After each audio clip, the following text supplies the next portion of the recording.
cet après-midi. Genèse chapitre 15. Genèse, le chapitre 15. Le thème de mon message cet après-midi, c'est voir plus grand et faire plus grand. Quelqu'un a manqué une occasion de dire Amen. Amen. Voir plus grand et faire plus grand. Nous sommes tous convaincus qu'on a un grand Dieu, oui ou non? Amen. Si on a un grand Dieu, donc quand lui il voit grand, et quand il fait grand. Amen. Bon, si tu n'es pas convaincu, tu seras convaincu. Amen. Genèse chapitre 15, et c'est l'histoire d'Abraham. Abraham. Nous sommes à partir du verset 1. On nous dit, je lis au nom du Seigneur, après ces événements, la parole de l'Éternel fut adressée à Abraham dans une vision. Il dit, Abraham, n'aie pas peur, je suis ton bouclier et ta récompense sera très grande. Vous avez vu, quand Dieu fait quelque chose, c'est toujours grand. Amen. Il dit, ta récompense sera très grande. Je dis à quelqu'un cet après-midi que ta récompense sera très grande. Amen. Abraham répondit, verset 2, Seigneur éternel, que me donneras-tu? Je m'en vais sans enfant, et l'héritier de mes biens, c'est Eliezer de Damas. Abraham dit, tu ne m'as pas donné de descendance, et c'est un serviteur de ma famille qui sera mon héritier. Alors l'Éternel lui adressa la parole. Ce n'est pas lui qui sera ton héritier, mais bien celui qui naîtra de toi. Dis avec moi, waouh. Wow.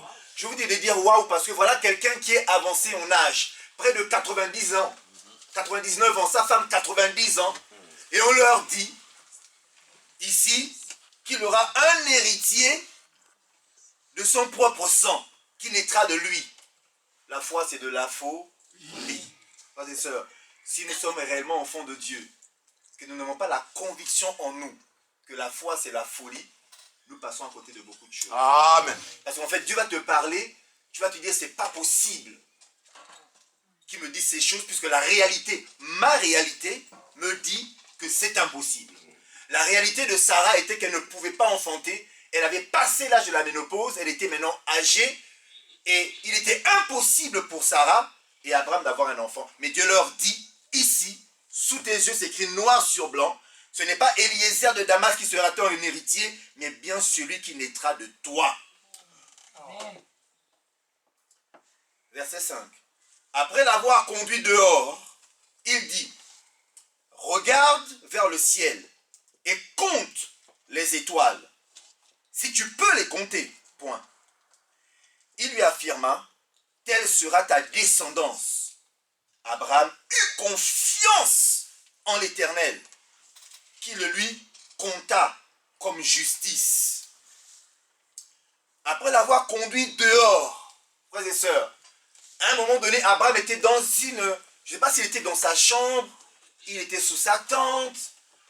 On lui dit en vision maintenant, sors. En d'autres termes, frères et sœurs, si nous restons dans nos limites, dans notre confort, alléluia, dans notre manière ancienne de penser, nous passons à côté de beaucoup de choses. Amen. Donc Dieu dit à Abraham, si tu restes à l'intérieur dans ton cocon et que tu ne sortes pas pour voir ma réalité à moi Dieu, tu verras toujours les choses de la même manière. Et en fait pour toi, Eliezer de Damas sera vraiment ton héritier.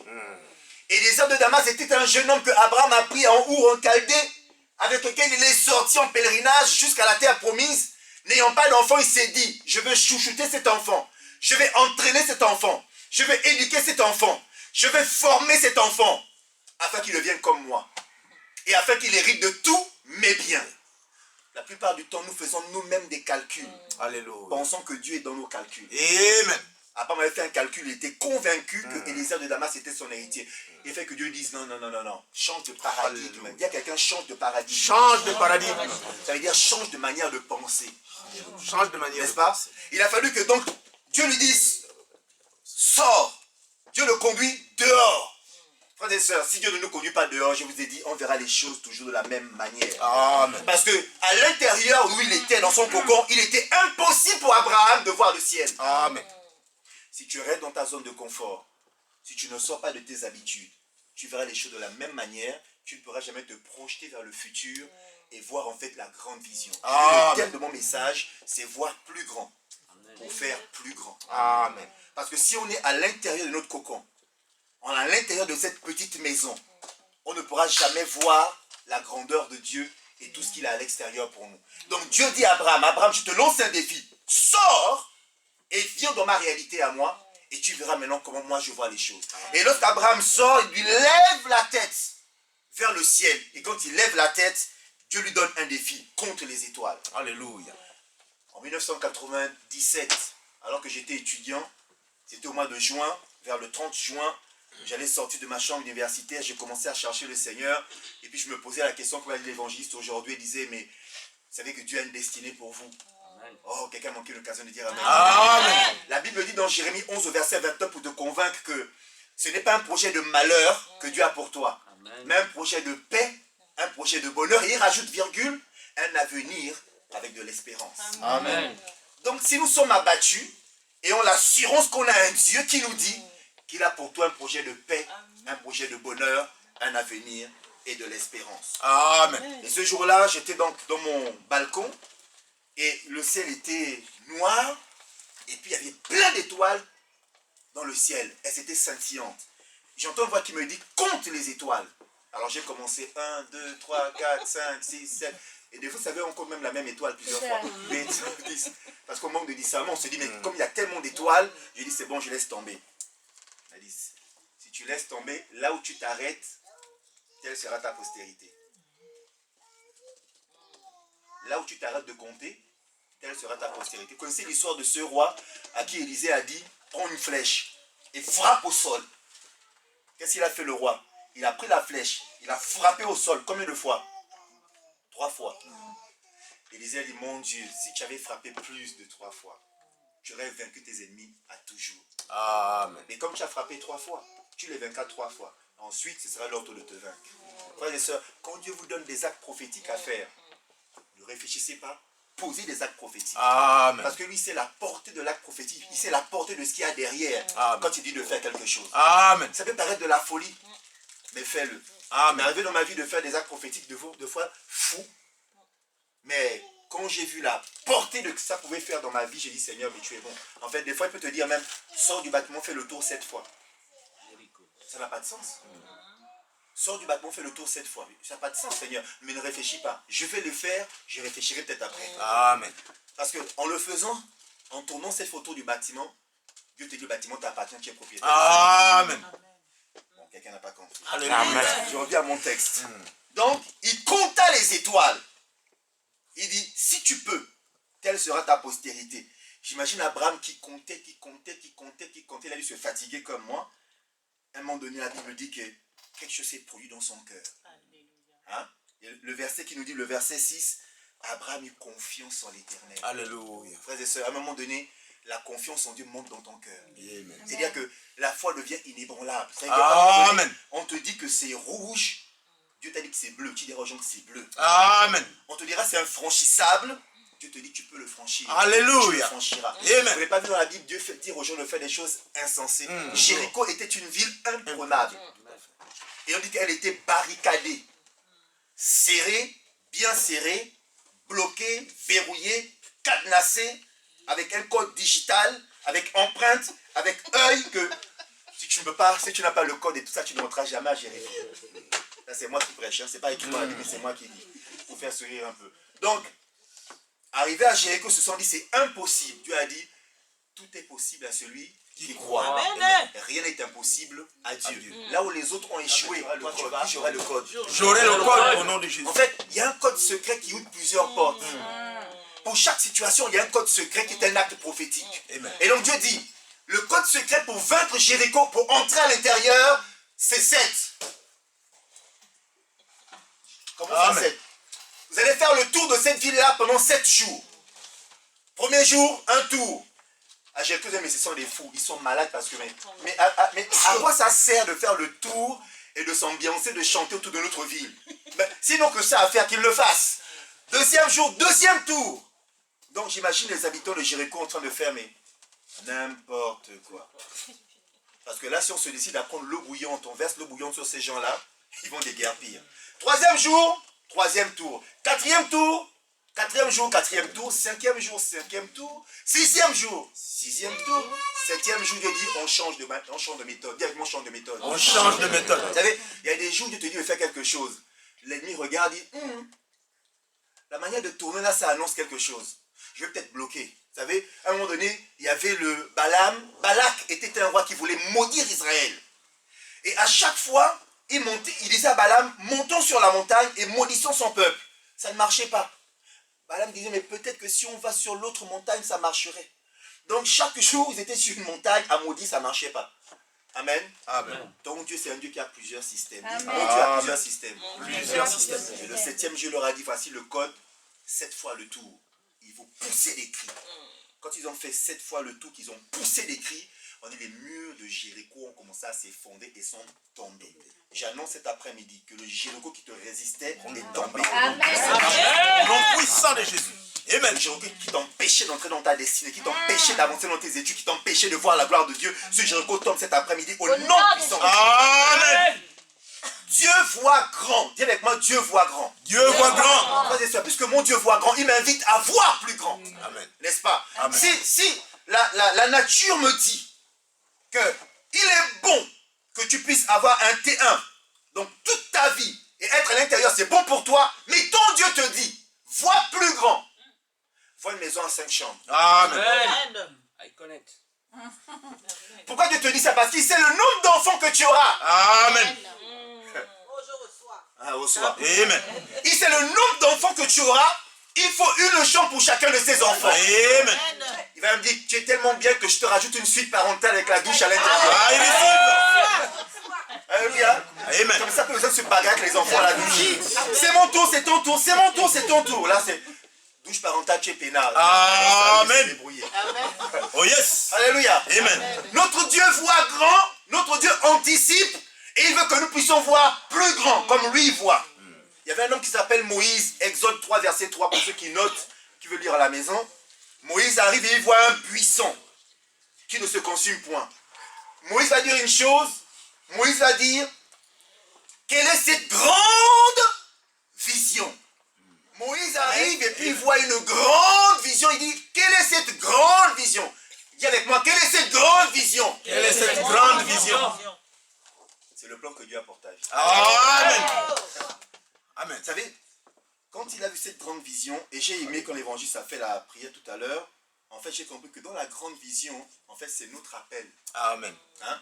Notre appel, ton appel, ta destinée est cachée dans cette grande vision Amen. que Dieu a mis en réserve. Amen. Donc notre responsabilité, c'est d'aller dans la présence de Dieu, près du buisson, se réchauffer un peu pour dire à papa, qu'avais-tu à l'esprit, hein?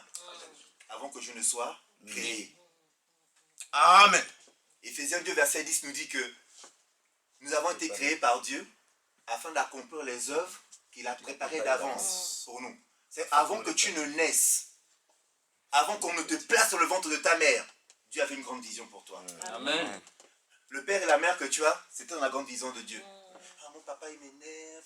Non, mon papa il m'énerve. Non, papa est toujours comme ça. Maman est toujours contre moi. Parce que maman, quand maman, je peux sortir, c'est toujours non. Et que je peux faire, c'est toujours non. Oui, c'est Dieu qui les a choisis. Amen. Amen. Amen.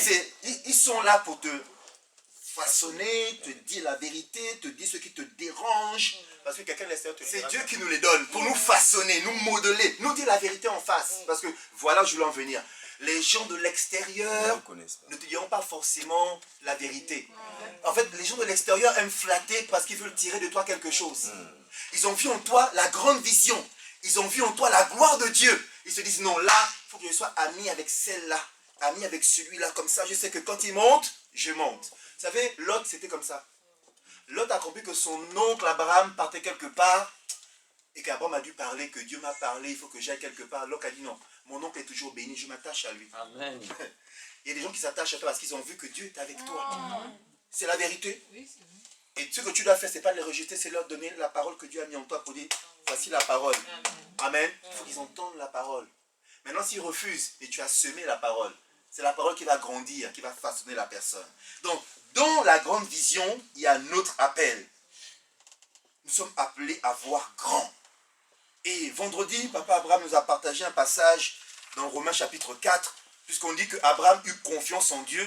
Et Romains chapitre 4 nous dit, voilà comment cela s'est traduit. Romains chapitre 4, Romains chapitre 4, Romains chapitre 4, Romains chapitre 4, quelqu'un y est, c'est bon? Au verset 18, la Bible nous dit, espérant contre toute espérance, Abraham a cru et est ainsi devenu le père d'un grand nombre de nations, conformément à ce qui lui avait été dit. Telle sera ta descendance. Amen. Sans faiblir dans la foi. Waouh, j'aime ça. Alléluia. Sans faiblir dans la foi. C'est quand on dit Abraham, c'est impossible, il ne faiblissait pas dans la foi. On dit Abraham, tu es vieux, il ne faiblissait pas dans la foi. Sarah, il n'y a pas moyen, c'est barricadé. Elle ne faiblissait pas dans la foi. Alléluia. Il n'a pas considéré que son corps était déjà usé, puisqu'il avait près de 100 ans, ni que Sarah n'était plus en état d'avoir des enfants. Point. Verset 20.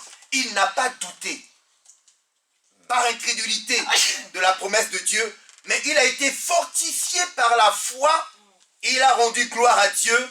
Verset 21. Car il avait la pleine conviction, dans d'autres versions, il avait la pleine assurance que ce que Dieu promet ou que ce que Dieu a dit, il peut aussi l'accomplir. J'aime la version qui dit que ce que Dieu a dit, il a aussi la puissance de l'accomplir. Alléluia. Ce que Dieu t'a dit, il a la puissance de l'accomplir. Amen. La puissance de l'accomplir. En fait, pour Dieu, le temps n'existe pas. Dieu est hors temps. Il a créé le temps pour les hommes, pour les saisons, pour qu'on grandisse, on ne reste pas bébé, mais il est hors temps. Amen. Il a créé le temps chronos, il a créé le temps kairos, mais il est hors temps. Nous sommes influencés par le temps, mais marchons avec le temps kairos. C'est le temps favorable, c'est le temps de Dieu. Quand Dieu t'ouvre une fenêtre, il te dit c'est le temps, c'est la saison. Passe par là. Frères et sœurs, il a la puissance de l'accomplir. Amen. Amen. Amen. Ne te décourage pas. Je veux dire à quelqu'un cet après-midi, ne te décourage pas. Amen. Dieu ne faut qu'une conciliation de personnes, hommes, femmes, grands, petits. Il ne faut aucune conciliation de personnes. C'est même pas à l'âge. Il a appelé Joseph étant un enfant. Il a appelé Jérémie étant un enfant. Il a appelé David étant un enfant. Donc, tous les jeunes qui sont ici, votre place est dans la parole. Amen. Les promesses de Dieu pour vos vies sont des promesses qui sont oui et amen et qui vont finir par s'accomplir. Yes. Donc, ce que Dieu a dit, ce que Dieu promet, il le fait aussi. En fait, la foi, c'est voir avant d'avoir touché. En fait, la foi, c'est toucher en esprit ce qu'on attend dans le monde physique. Je dis toujours que le monde spirituel est suspendu à vos lèvres. Le monde spirituel est suspendu à vos lèvres.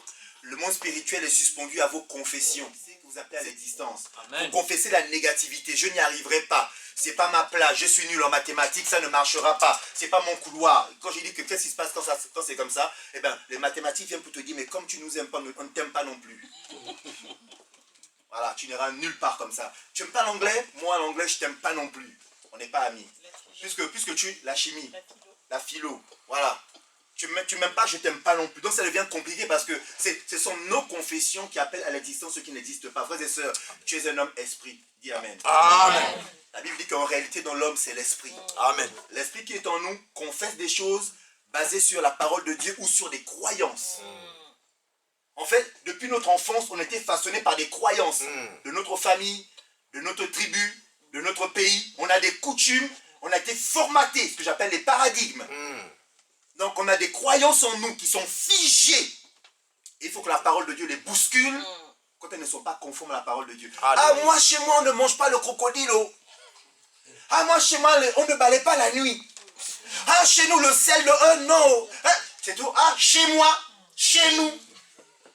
Moïse nous a dit que œil pour œil, dent pour dent. Ah, d'accord. Jésus a dit quoi? Mais moi je vous dis, aime même ton ennemi. Parce que aimer son prochain c'est facile. Vrai ou faux? Oui. C'est facile. Moi, je vous aime tous. Mais celui qui m'a écrasé, le pied qui m'a fait mal, va l'aimer tout de suite. Tu auras des réticences d'abord. Oh Seigneur, tu as vu ce qu'il m'a fait. Seigneur, tu as vu comment elle a parlé de moi au boulot. Tu as quand même à critiquer. Elle a dit que non, je suis toujours comme ça. Que je suis toujours comme si. Seigneur, tu as vu. Oh, quand je passe quelque part, elle me dit, regarde celle-là encore. Partout où je vais, c'est toujours, regarde-moi celle encore. Je suis devenu son journal quotidien. Partout où je passe, c'est mon journal quotidien. Aujourd'hui, la parole du jour sur... je cherche un prénom qui n'est pas ici.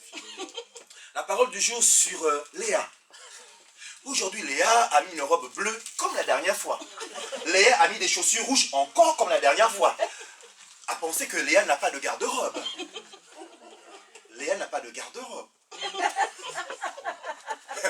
Même si on te dit ça aujourd'hui, ton Dieu te dit, vois grand. Grand. Alléluia. Parce qu'en voyant grand, tu vois au-delà de la paire de chaussures rouges et de la robe bleue. Amen. Il viendra un jour, c'est toi qui pourras entrer dans un magasin et dire aujourd'hui, magasin, écoute-moi bien.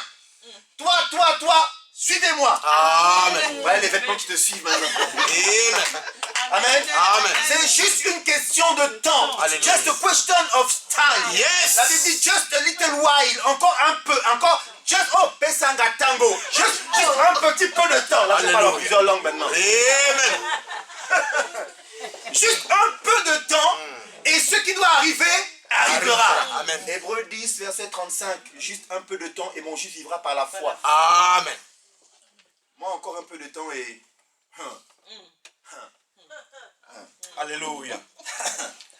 J'aime un homme, et je vous parle souvent de lui, et le 12 septembre 1962, il voyait tellement grand ce jeune homme, c'est peut-être pour ça qu'on l'a assassiné. Vous voyez de qui je parle, hein? Je parle de qui? Non, pas lui. Kennedy, oui, d'accord. Ok. J'aime Kennedy parce que Kennedy se projetait dans l'avenir. Parce que Kennedy voyait toujours grand. C'est le fameux Kennedy qui a dit, lors de son investiture, n'attends pas ce que les États-Unis peuvent faire pour toi, mais pose-toi la question, toi, qu'est-ce que tu peux faire pour les États-Unis? En fait, c'est un homme qui appelait les gens à prendre leurs responsabilités. En règle générale, on est comme des assistés. On attend que quelqu'un d'autre fasse pour nous, alors que nous sommes en capacité. Nous avons reçu de Dieu les talents et les dons pour agir et faire des choses.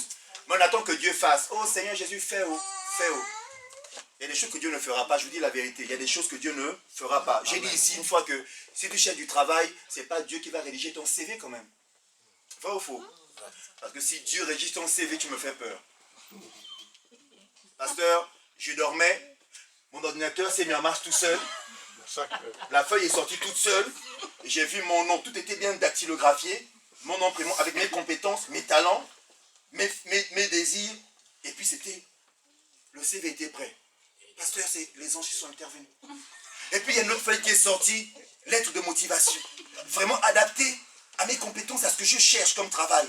Waouh, pasteur, c'est un Dieu de miracles. Non, Dieu ne fait pas ça. Dis à quoi Dieu ne fait pas ça. Il t'a donné l'intelligence pour prendre un stylo, une feuille, ton ordinateur et taper.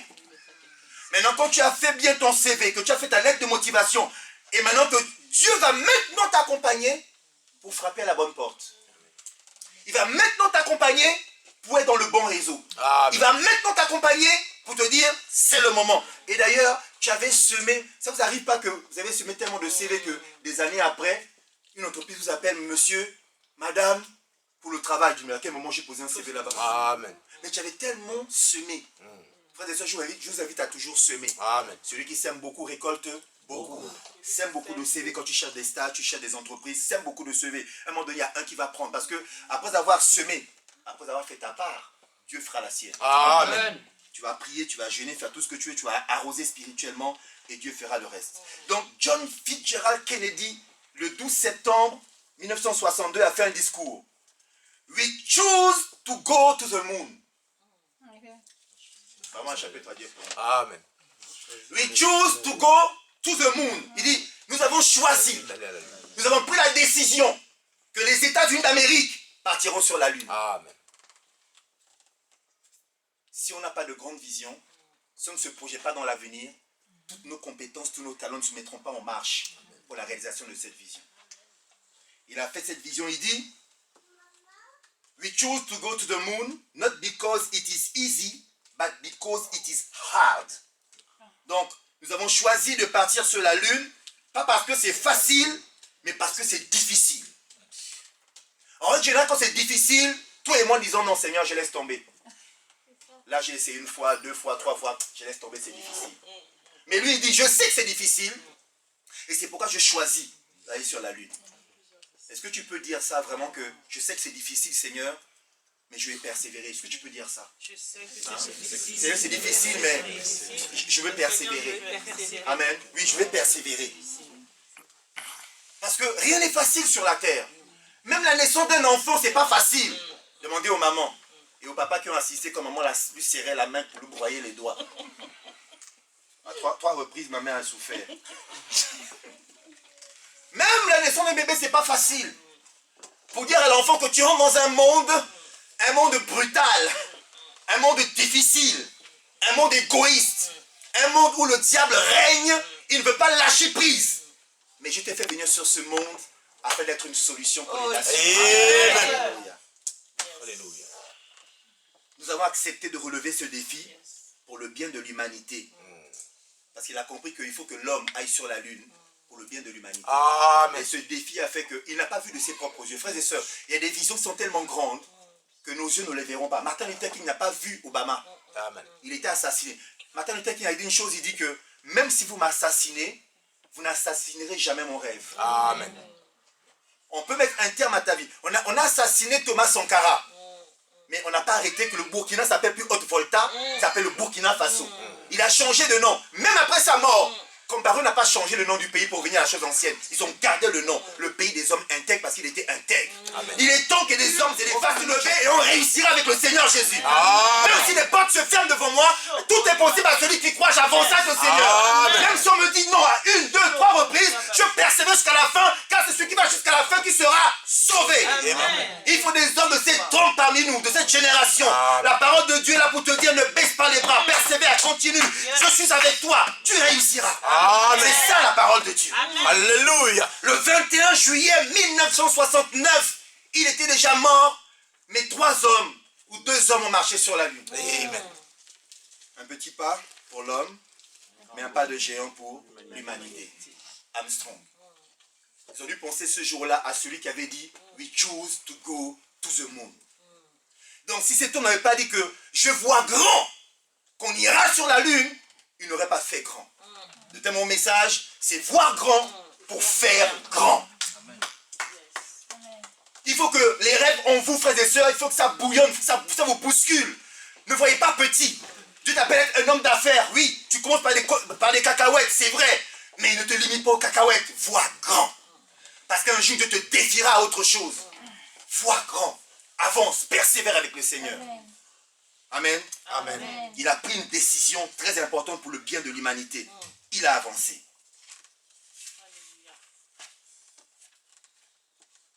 Je fais une prière pour toi, c'est que Dieu ouvre tes yeux et que tu vois grand. Amen. 2 Rois chapitre 6. 2 Rois chapitre 6. 2 Rois chapitre 6. Et nous sommes au verset 15. 2 Rois chapitre 6, le verset 15. C'est Élisée et son serviteur. Leur pays était encerclé par l'armée de Syrie. 2 Rois chapitre 6, verset 15, je lis le nom du Seigneur. Le serviteur de l'homme de Dieu se leva de bon matin pour sortir de la ville, et il vit qu'une troupe la cernait avec des chevaux et des chars.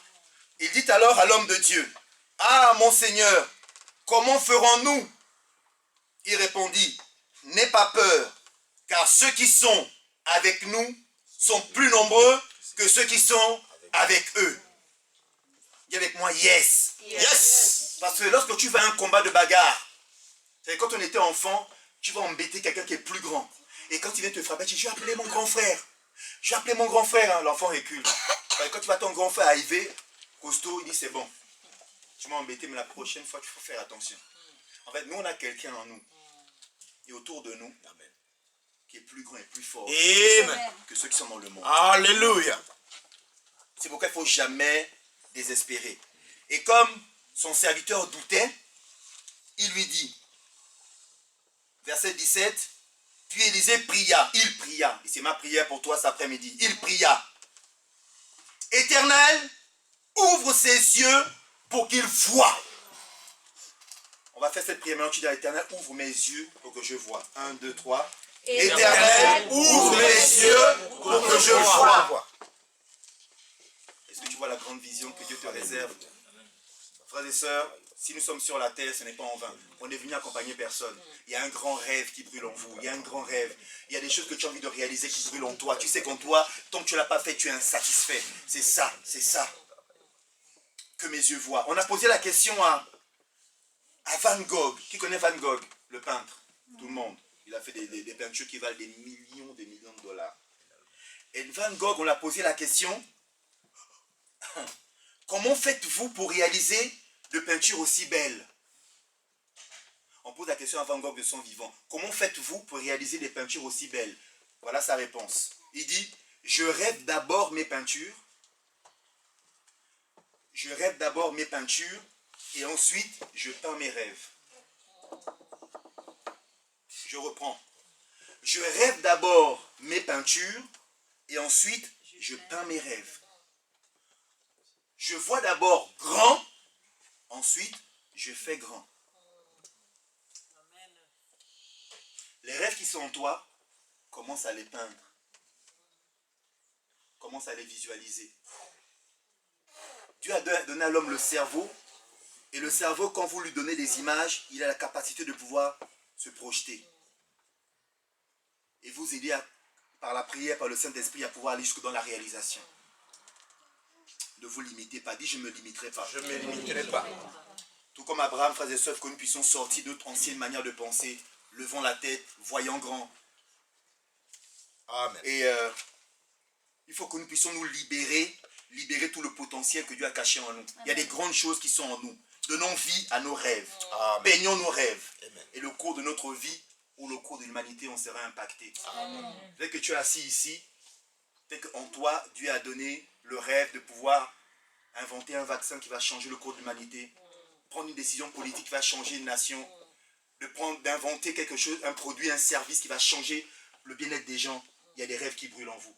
Il y a des rêves en vous, frères et sœurs. Commencez à réfléchir. Vous dites, mais pourquoi quand j'étais enfant, j'ai toujours cette capacité à faire ça? On me dit toujours que lui, cet enfant, on voit ci, on voit ça. Pourquoi moi, je ne vois pas ces choses, mais les gens voient ça en moi? Posez-vous la question, réfléchissez. Il y a un talent que vous exercez plus facilement que d'autres. Réfléchissez. Posez les bonnes questions au Saint-Esprit. Amen.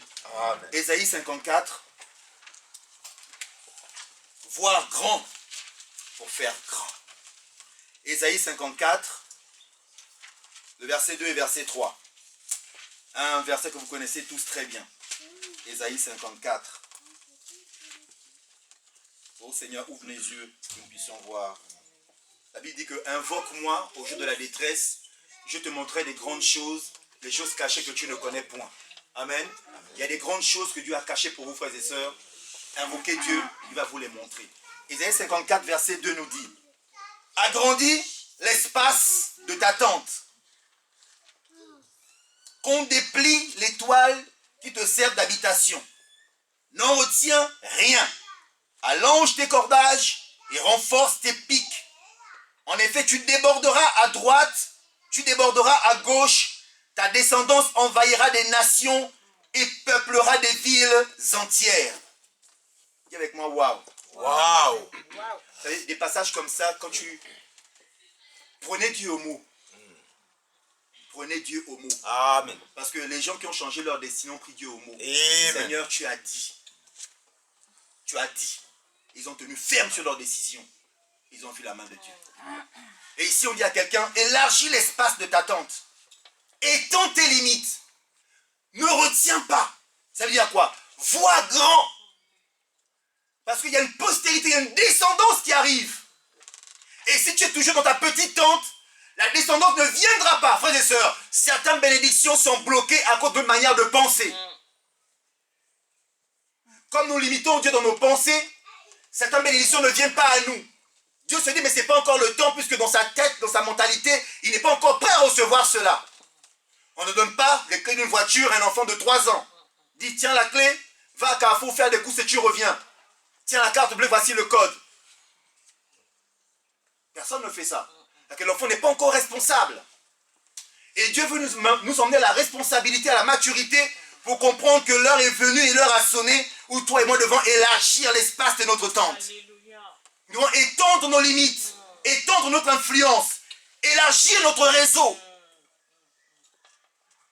développer notre potentiel, rêver plus grand, pour avoir un impact plus important. L'heure a sonné. Ne te limite pas. Cet après-midi, je veux vraiment que tu ne te limites pas. Dans ta vision, dans tes actions, ne te limite plus. Dieu est capable des grandes choses. Et d'ailleurs, le Maître lui-même nous dit Jésus. Il faut toujours prendre exemple sur Jésus. Jésus est notre modèle. Dans Jean 14, voilà ce qu'il dit. Jean 14, c'est Jésus qui parle. Jean 14. Vous y êtes? Jean 14.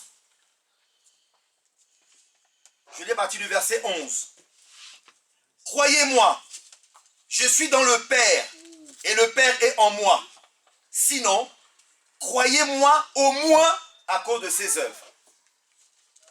En vérité, je vous le dis, celui qui croit en moi fera aussi les œuvres que je fais. Dis Amen. Amen. Et voilà ce qu'il rajoute. Et il en fera même de plus grandes parce que je vais vers mon Père. Dis avec moi, waouh. Waouh.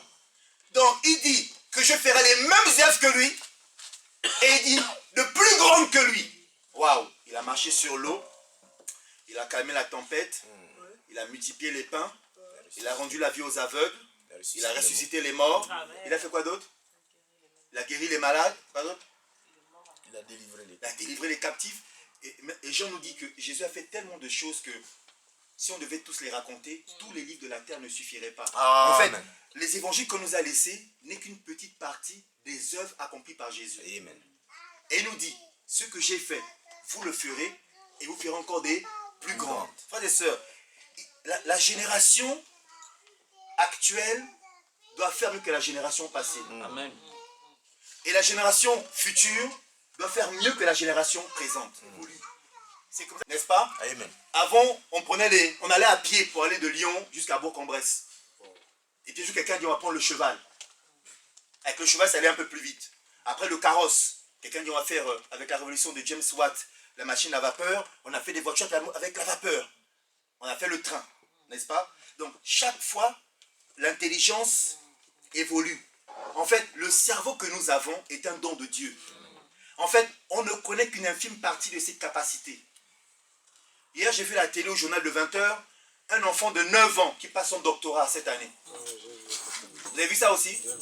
Il a 9 ans, il a fait 1 an ou 2 ans en maternelle, il a dit non, il n'est pas à l'aise en maternelle, il est passé en classe, au CP. Il a dit non, c'est pas sa place. Tellement il faisait déjà les algorithmes, les mathématiques. Ils ont dit non, cet enfant-là, sa place à l'université. Il est en train de préparer un doctorat parce qu'il dit, comme ses grands-parents sont malades, il veut inventer des procédés pour que ses parents se sentent mieux. Il passe son doctorat à 9 ans cette année. Le cerveau. Le cerveau. Il y avait un Ivoirien qui avait 14 ans en Côte d'Ivoire. Il était tellement brillant qu'on l'a fait venir en France. Il a passé son bac ici en France à 14 ans. Un Ivoirien. Le cerveau. Ce que nous avons ici, frères et sœurs, c'est un énorme potentiel. Et le diable te dira que tu es un incapable. Tu n'iras nulle part, tu ne peux rien faire. Que tu es bête. Ah, tu es bête comme ton grand-père. Ah, tu es comme ci, ah, tu es comme ça. Donc, nous les parents, on a compris ici qu'on ne parle plus comme ça à nos enfants. Hein? On ne dit pas ça à nos enfants. C'est tu es brillant comme Einstein. Amen. Hein? Tu es visionnaire comme John Fitzgerald Kennedy. Amen. Voilà, c'est ça qu'il faut dire à l'enfant.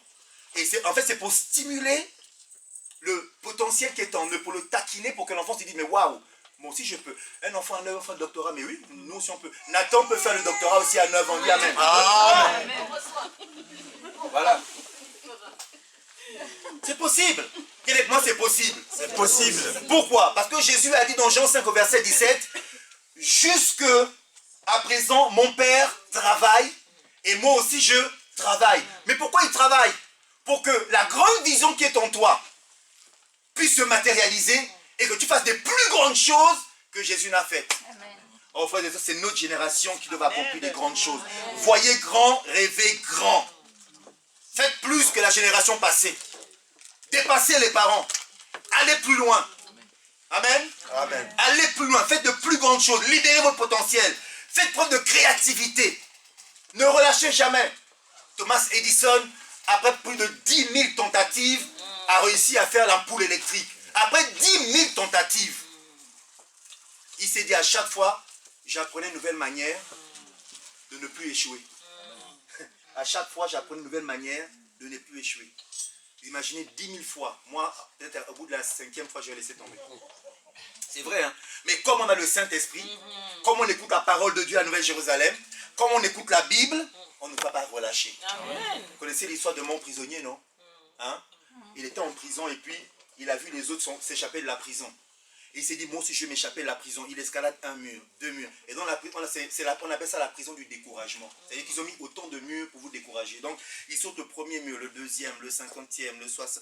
Il dit, mon Dieu, il voit même d'autres qui sont en train de revenir. Non, c'est pas la peine, regarde, nous on a fait qu'on sauter. Retournons à la prison, on est mieux là-bas, retournons. Retourne avec nous, reviens. Quand tu marches dans le chemin de ta destinée, les gens te diront, tu es sur la mauvaise route, viens avec nous. Tu diras au nom de Jésus, je continue, j'ai pas. Amen. Au bout du 68e mur, il dit non, là ça commence à devenir grave. Peut-être que l'autre là-bas avait raison, il faut que je fasse marche arrière. Au 69e mur. Et vous savez, quand il escalade les murs, les vigiles sont au loin, ils regardent. Oh tiens, celui-là il n'est pas allé loin, il est déjà de retour. Ah tiens, celui-là, manque de persévérance. Oh là là, il faisait du bruit. Oh là là, il fait demi, il revient. Et tiens, mais celui-là, mais ça c'est toi. 69e mur. Alléluia. Et quand il était au 70e mur, il voit la sortie, il voit la nature. Il dit waouh. Donc en fait, il y avait 70 murs, on ne le savait pas. Il saute, il est parti. Les soldats ont dit, mais vraiment, voilà quelqu'un qui était persévérant. Parce que le temps d'envoyer même la police pour l'attraper. Vous savez, quand tu as longtemps souffert, tu étais bloqué quelque part, que tu as un once de liberté. C'est-à-dire que toute la force qui était en toi dans tes jambes, même si tu ne mangeais pas bien, c'est que la force vient en toi pour gambader comme un guépard. Amen. Amen. Amen.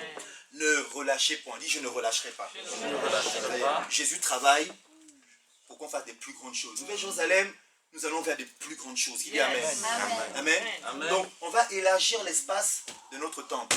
Amen. Amen. Parce que notre tente, c'est là. Et ça c'est quoi? C'est nos limites. C'est la pensée, c'est là. Dieu te dit, tu auras 2 magasins. Oh Seigneur, un magasin me suffit. Oh. Parce que là, le magasin là, c'est bien, je suis en famille, on gère. Ma fille est là, mon fils est là, la caisse. On est tranquille. Oh. Dieu dit, 2 magasins. Non, Seigneur, bon, il dit, celui-là, c'est pas la peine. Mais je donne la vision à quelqu'un d'autre. Et je finis par là en vous disant, quand on voit grand, pour faire grand, la chose qui est importante, la clé, c'est la décision. On dit après la décision. La décision. Si je ne me décide pas à passer à l'action, rien ne se fera. Donne à une femme tous les ingrédients qu'il faut à la cuisine, pose sur la table. Si elle n'a pas la décision de te faire à manger là, tu vas revenir, il n'y aura rien. Posez sur la table. Elle va me faire le plat que j'aime là. Quand vous êtes bien fâché là. Donc tu vas revenir le soir, tu vas regarder à tes yeux, les ingrédients sont là. Elle est devant sa question, sa télécommande. Elle a fait manger ses enfants. Elle dit, ton plat t'attend là-bas. La décision. Job 22, verset 28 nous dit que à tes résolutions, à tes décisions, répondra le succès. On a fait un sondage. La décision vient en tête de liste des causes majeures de l'échec. Le manque de décision vient en tête de liste des causes majeures de l'échec. On échoue parce qu'on ne prend pas de décision. L'indécision est un ennemi que nous devons tous vaincre. C'est une habitude de jeunesse, tellement ancrée en nous. Moi, quand j'étais enfant, je ne décidais pas, on décidait à ma place. Quand vous ne décidez pas quelqu'un, on décide à votre place. Tu veux ça? Tu manges le riz ou pas le riz? Bon, mettez-lui la banane. C'est comme ça. Hein. Si vous ne décidez pas, on décide à votre place. C'est comme ça. Donc, c'est depuis la jeunesse qu'on prend cette habitude de ne pas décider. Donc, faute de décision, on peut se retrouver à accepter des propositions contraires à notre destinée. Parce que je ne décide pas, je me trouve à faire quelque chose que je n'aime pas. Je donne toujours l'exemple à mes enfants que j'aimais pas du tout l'allemand. Ouais. Jusqu'aujourd'hui, j'ai du mal avec l'allemand. Ich spreche Deutsch ein bisschen, aber ich comprenais.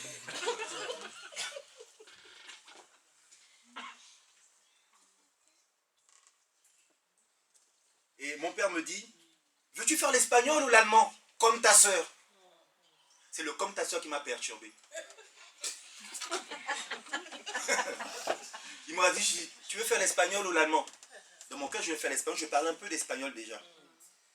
Mais comme elle dit, comme ta soeur, je suis allé voir ma soeur, tu fais allemand? Elle dit, oui, c'est génial, c'est bien, c'est génial, c'est bien, c'est génial, c'est bien l'allemand, tu sais, Deutsch, machin, Deutschland et tout, l'Allemagne, c'est un pays. Je dis, ah, d'accord, je vais peut-être faire comme toi alors. Mon père me dit, j'avais marqué espagnol, je barre alors. Je dis, papa, oui, il faut barrer, je vais mettre, je vais faire allemand. Tu es sûr? Il dit, va me réfléchir avant que je mette allemand. Je dis, non, papa, je suis sûr, je vais faire allemand. Il est écrit allemand. Il me regarde dans les yeux. Vous savez, les papas, il avait des lunettes, il baissait les lunettes comme ça, allemand. On peut dire, celui-là, je sais que là, il va à la catastrophe, mais... Premier cours d'allemand. 1, 2, 3, 4, 5, 6, 7. Vous savez, l'alphabet, c'est génial. Oh, c'est super l'allemand. À un moment donné, maintenant, ça commence à se corser. Le datif, l'accusatif. On te parle de pistolet. Que en allemand, là, ça peut être le ça peut être là. Oh, je dis, mon Dieu, qu'est-ce que je fais ici? Et donc, j'étais porté disparu en allemand. Donc, quand c'était le cours d'allemand, je disparaissais comme oubli. Parce que elle s'appelait Madame Kratz. Ma prof, elle était vraiment forte et puis elle était... Monsieur Angolo, c'est votre tour. Oh mon Dieu, je panique. Diesem Dokument, Andes, es sich Andes, diesem Dokument, elle dit, ah, c'est pas la peine aussi.